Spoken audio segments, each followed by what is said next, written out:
घर उपरकू केउ विपद आसिले गोमाता आखिरु लुह बाहरी थाए। गाई को नहीं हिंदू धर्म रे रही अनेक आख्यान किंबदती कहे जो घरे गाई रही थाए से घर सबु वास्तुदोष आपे आपे दूर हो जाए। धार्मिक ग्रंथ अनुसार गाई रे समस्त देवादेवी बास करि थांती। तेणु गाईर पूजा करिले समस्त देवता एवं देवी पूजार फल प्राप्त होता है।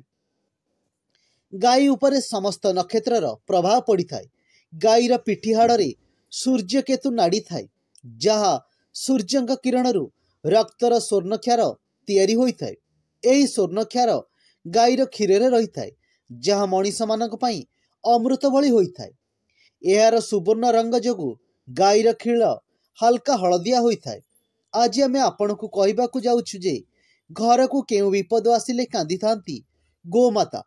घरर मालिक उपरे विपद आसिले प्रथमे गोमाता जाने आउ जानिबा परे ता आखिरु आपे आपे लुह चली आसी। जेउ दिन सकाळे देखिबे गोमातार आखिरु लुह बाहरुची सेही दिन ठारू 6 मास भितरे घर को किछि ना किछि विपद आसुची बोली जानिबे।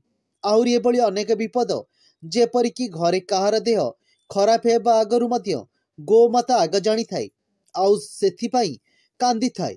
आउ एक कारण जदि काहार दुर्घटना किंबा अकाल मृत्यु हेबार थाए तेबे मध्य गोमाता आखिरु लुह आसी थाए।